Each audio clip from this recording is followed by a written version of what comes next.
What's good, everybody, and welcome back to another car review here on the driveway, where this week the boys and girls at Lexus seem to have taken me on a trip down memory lane. You see, the first ever luxury car that I ever got to drive was a 1997 Lexus ES300. Well, now here, some 22 years later, the company has brought that vehicle right up into the 21st century. So today we're going to get a look at and get to drive the 2019 ES300 Hybrid.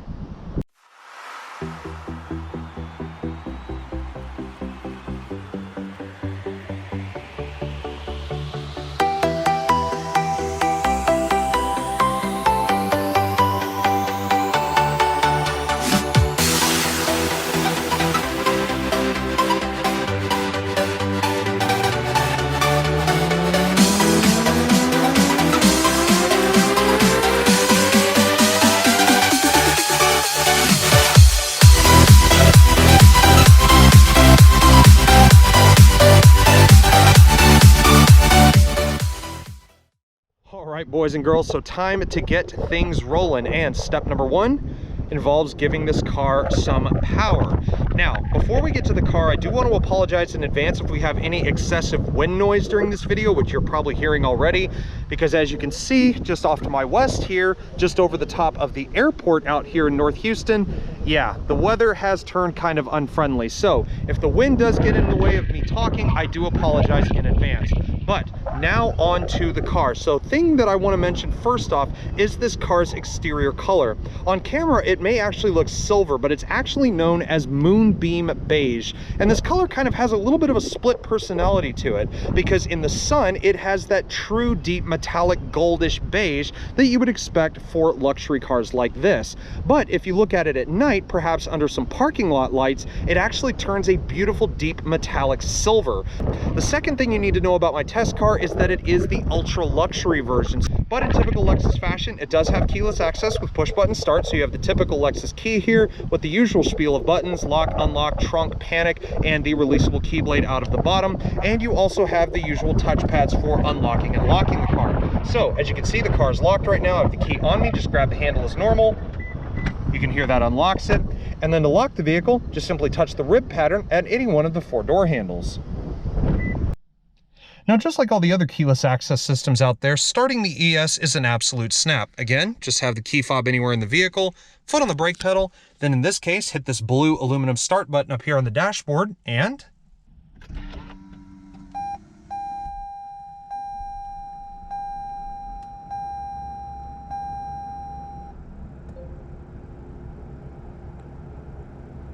now, as has been a case with a lot of other Lexus models that have been recently redone for the new year, the ES has definitely gotten a lot more presence with this all-new design.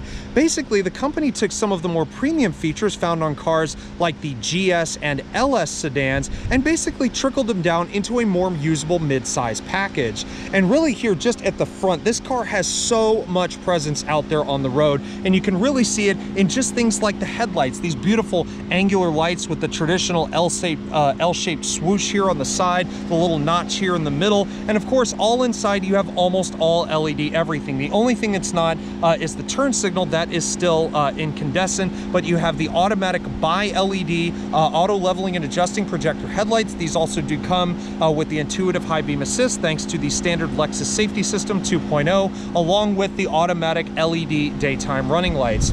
Now, there are no air skirts in this car, but you do have these nice little chrome and sort of black plastic accents down here on the front fascia. And then, of course, dominating pretty much the whole front end is, again, the Lexus corporate spindle grille.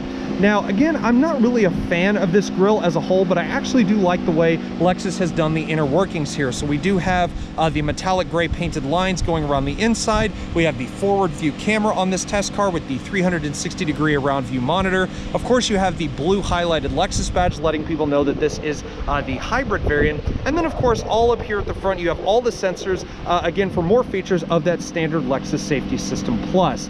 Things like forward collision alert with pedestrian detection and the all-speed dynamic radar cruise control. Now, of course, what would a luxury sedan be without a beautiful set of wheels and tires to go along with it? And here for this ES300 Hybrid, these wheels are actually a little bit more special than even the normal ones, because these are the 18-inch dark gray painted noise reduction aluminum alloy wheels, of course featuring a beautiful twisted split spoke design along with it, just to set up this car's design even more.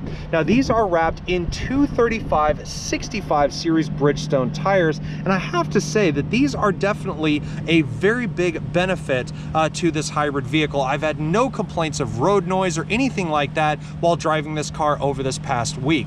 Underneath, you have the typical setup. You have 12-inch disc brakes here in the front and 11.1-inch disc brakes in the rear. Suspension-wise, you've got the typical things with the gas shock absorbers and the McPherson strut suspension here in the front, and an independent multi-link suspension located in the rear.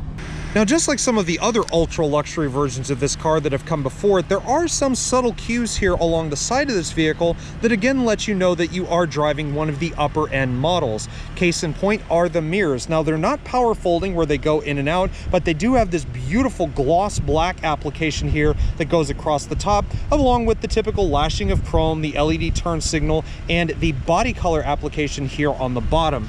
They are equipped with cameras on either side, as you can see. Again, that coincides with the one in the front and in the rear, again completing that 360-degree around view monitor.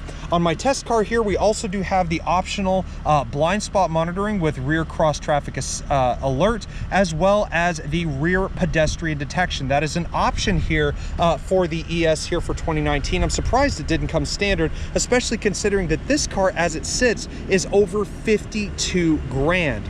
Now, the other thing that's kind of surprising is that on ES ultra luxury models beforehand, this one would have had a panoramic roof, but instead, as you can see on this one, they've gone with just a traditional sunroof instead. Now, as we get around to the ES's backside, there is one other small detail that Lexus has installed on this car to let you know you are driving the more fuel-efficient version. And just like the LC500 we looked at a couple weeks ago, the hybrid badges have actually been placed here on the rear doors. But as we come around to the back of this car, this is the area that I feel needed a little more time to grow on me compared to how it is up at the front. Like I said, at the front of this car, it has a lot of presence. It really is a much more luxurious looking vehicle, especially compared to its prior generation. But here at the back, it almost looks like they took the rear of the GS and just squished it down a little bit, but with a little bit more of an artistic look, because I love how the roof line actually slopes down here at a much more casual angle, kind of like the back end of something like a Mercedes CLS. Now, here on the rear of the ultra luxury version, we do have the optional, or excuse me, the standard rear spoiler for this particular case, but pretty much everything that you see at the front is also included here at the back. So we have full LED taillights here. In the case of the taillights, however, they are full LEDs, so the LED turn signals, the LED light bars here featuring the typical L shape, and the LED reversing lights to go along with it. As well as that, you have the typical blue highlighted badging here, again signature of the hybrid series, same with that blue highlighted badge here on the trunk lid. A couple of other things worth note: you do have the government mandated backup camera, a typical feature on all cars nowadays, as well as the rear sensors that I actually failed to mention up at the front for this car's optional intuitive parking assist. So you have 4 sensors here in the back, and you also have 4 up at the front.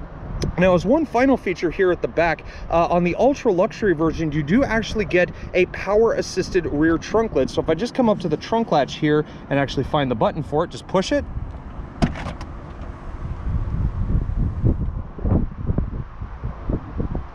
Now, again, as you would expect, being a mid-size car like this, cargo capacity is certainly not an issue. Numbers on paper, you're looking at 16.7 cubic feet of space here just in the trunk. However, that cannot be extended too terribly much, seeing that you don't have the availability of 60/40 split fold seats there in the rear. But overall, again, it's still a very usable trunk space, and if you want to haul at least a good sizable amount of stuff, the ES should tackle it without an issue.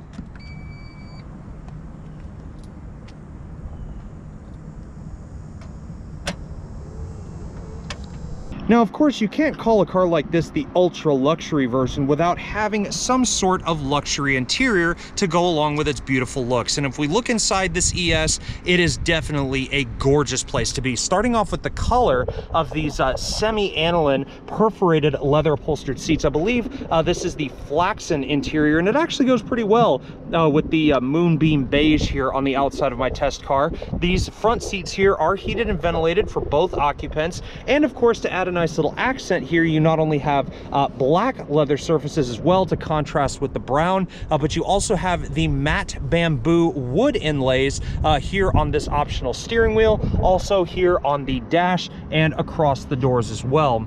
The seats themselves, they're very, very comfortable. They have 14-way adjustments here for the driver's seat, along with 3-person memory for the driver's seat only. And then, of course, over here on the door, you have plentiful electronic controls as well, like your power locks, windows, window locks, and so on.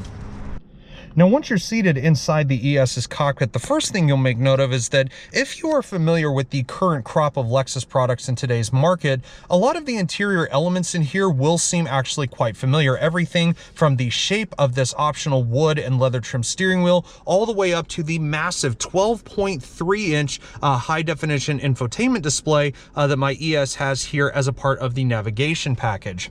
Now, going back to the steering wheel, like I said, this is actually an option here, even though this is the ultra luxury version, and I'm loving the partial wood inlays here that go across the top and bottom parts of the wheel. Normally, the regular ES comes with a full leather trimmed wheel, sometimes with partial perforated sections, but here, as you can see, we have the matte bamboo rim going across both the top and bottom.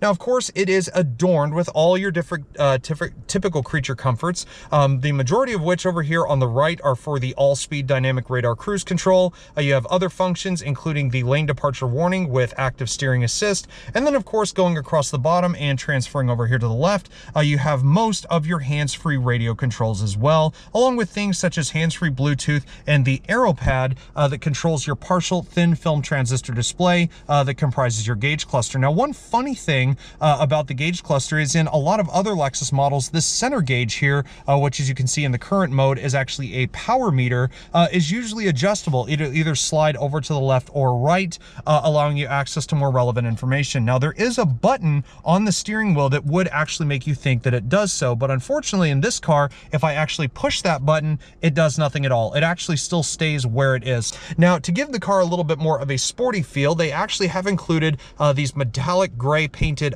paddle shifters here on the back of the wheel, and they're especially helpful if you go up here to the drive mode select, which has 3 separate modes, and you go into sport. So if I twist it up, as you can see now, it turns into a much more traditional tachometer, but unfortunately the paddle shifters really don't do much. If you pull one, you don't get the typical gear change noise, or perhaps it alters the gears a little too much because it still feels kind of rubber bandish. So they really don't do very much, and honestly I'm not sure why they're there at all. As far as the drive modes themselves as well, you can go back to normal or go into eco, all with a simple little twist of a knob. Over here to the left, you have your traction control switch. You just simply push the button in on the side, that turns your traction control off. The steering column is power tilting and telescoping, so the little nodule is down here on the lower left-hand portion of the column itself. And then over here on the far left, you have a couple of the ubiquitous blank buttons, excuse me, but you also have the buttons here for the different camera modes. Again, this car has 4 of them, so you can look out of the sides of the vehicle or out of the front. And you also have a control for the optional 10.2-inch heads-up display, which you can't really see because it's so bright outside, but it's way up there at the top of the dash. Down here as well, you have a nice little change holder that kind of pops out, which is kind of a neat little thing. And then even further down, you have the release for the trunk and also for the fuel door, which hopefully you won't be having to do that too much, which we actually haven't had to do at all during the week that we've had this car. So now moving things over here to the center of the ES's cockpit. Again, the first thing that you're greeted by here, at least in my test car, is the massive 12.3-inch high-definition Nav display that is a part of this test car's optional navigation package. Now, we've covered the Nav graphics and Lexus Inform app suite and all that stuff many, many times before. So if you want to see a more full version, you could check out a lot of my other Lexus reviews in the playlist on my channel. But some of the key things, again, the Nav graphics graphics are pretty rudimentary. They're pretty basic, but they do the job nonetheless. And then again, if you go into the menu portion here, you get all the different things here, especially across the bottom, things like destination, audio, Bluetooth phone, the app suite. This system is Apple CarPlay and I believe Amazon Alexa compatible here for this new ES. So that's what the projection area is for. Then things like various info, vehicle setup, and then also again the climate controls, which you can control things such as the heated and ventilated seats, and also that heated steering wheel that I was mentioning earlier, even though you actually do have physical buttons for all those controls located down here just above the CD player, and we'll talk about that more here in just a bit.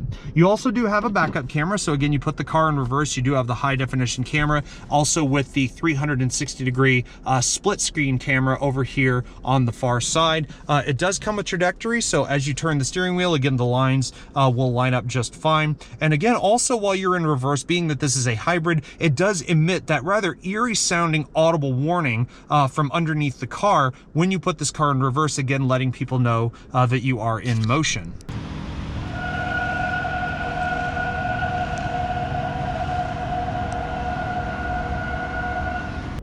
Now for the ultra luxury version's sound system here, Lexus decided to go with a Lexus brand 10 speaker audio system as standard equipment. Now you still can get the upgraded Mark Levinson system, which my tester unfortunately does not have, but even with only 10 speakers, the sound quality in here is actually quite crisp. So once you push this large combination power, volume, and tuning knob here on the lower left, you'll get actually quite a pleasant experience. So let's just go ahead and sample some of that.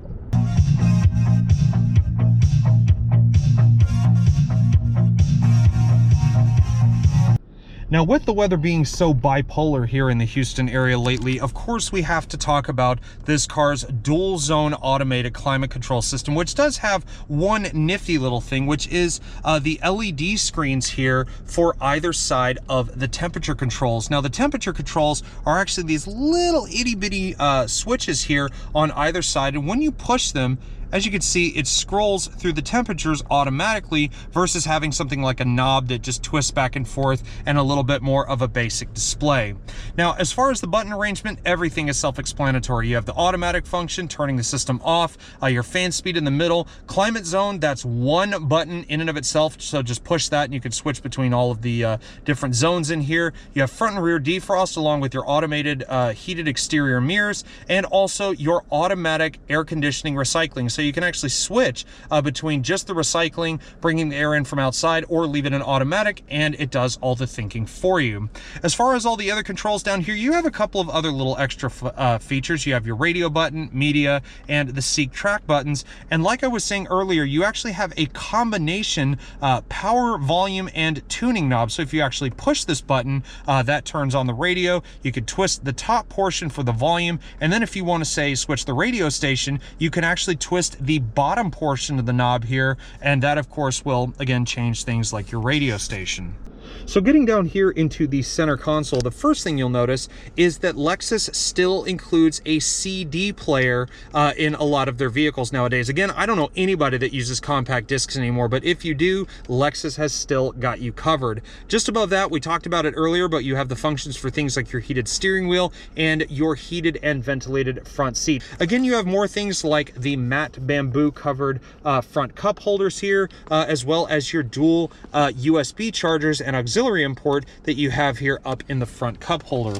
Now, speaking of the front cup holder, it's actually pretty sizable. You can put a sizable drink up there nonetheless, but as you can see, I just have the car's keys sitting in there at the moment, but a bottle of water or even your big drink from your local McDonald's should fit in there no problem. Coming towards the back, before we get to the shifter here, again, we have the familiar Lexus remote touch interface. Now, again, Lexus has been getting a lot better with this system, but you still get the little vibrations when you're moving around on the pad, but it is a little bit more responsive now, and it does a lot of things much more timely and responsively, again, compared to some of the older variations of this system.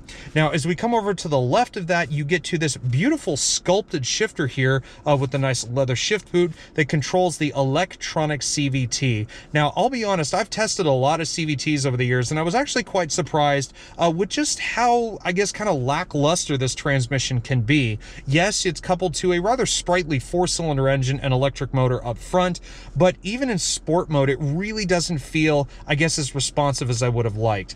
But as far as the shifter itself, you have all the typical lashings of dark silver, the leather-wrapped kind of sculpted knob here on the top, and again, it has all the typical functions, again, with the automatic door locks. You do have the manual mode here, so you push up to go up a gear and pull down to go down a gear, and again, it works very nicely. It feels great in your hand, but again, the transmission that it's connected to, I'm really not so sure about.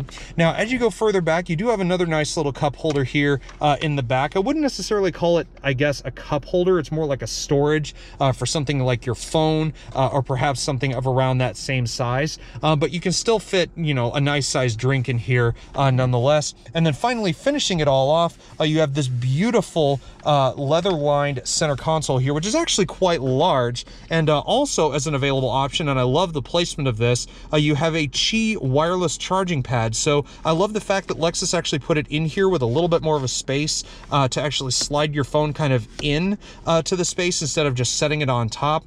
So unlike the first ultra luxury version of the ES that I came into contact with, which was the 2007 to 2012 generation, this new ES ultra luxury does not feature the full panoramic sunroof that a lot of ultra luxury versions before it have actually come with. Instead, we just have the standard size sunroof up here on the top. It has the usual manual retracting shade and the usual controls up top as well. So your tilt function is over here on the left, and it's a one-touch automatic function if you want to open it completely.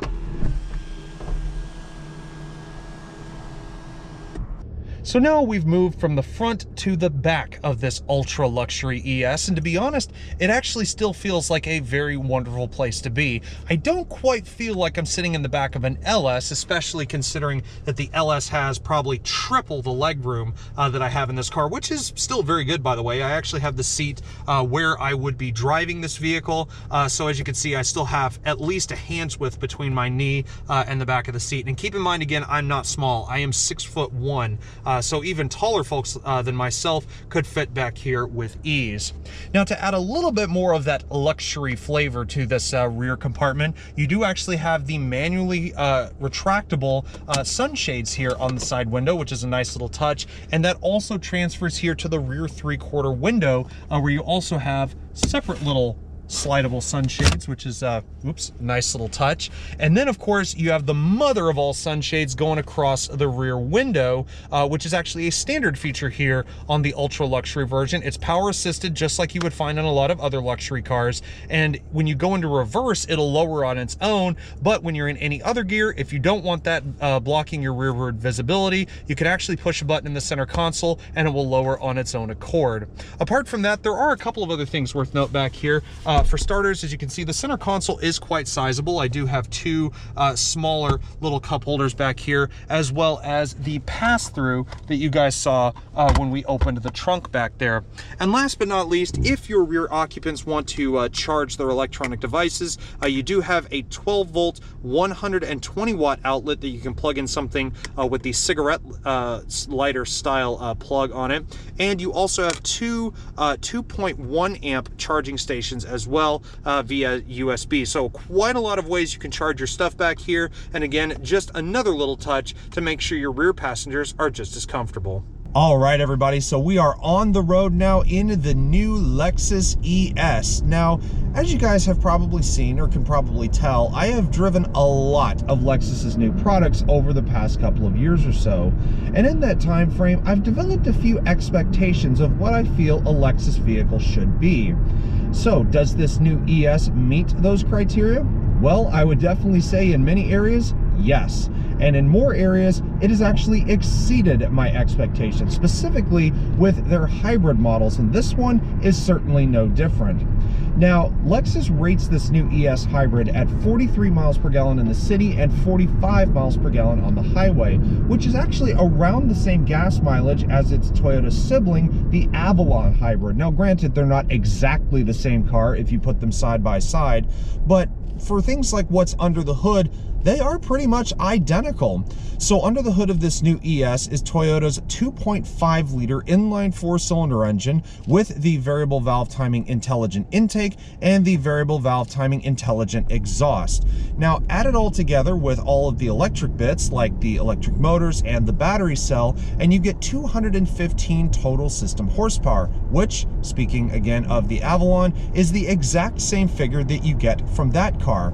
So being that this is a premium luxury sedan or even a high-end premium mid-size sedan, does that equate to some pretty impressive performance? Well, on one hand, I would say yes. In the gas mileage department, absolutely. In terms of the driving dynamics, not really.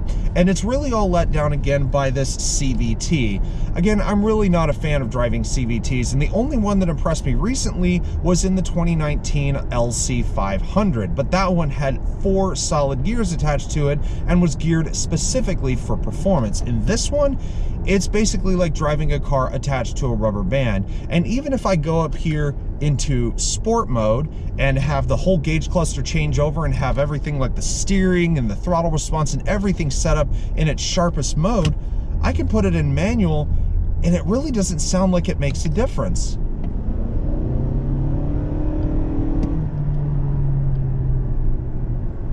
So aside from all the power and performance figures, does this car feel like a Lexus should? Comfortable and quiet. Well, the quiet thing, they've gotten down pat. Every single one of their cars that I've driven to date has been an absolute joy to my eardrums without just booming away in my ears with excessive road noise. So definitely a big thumbs up for that one. But in terms of comfort, Lexus has always done this to the T, or at least to the best of their abilities.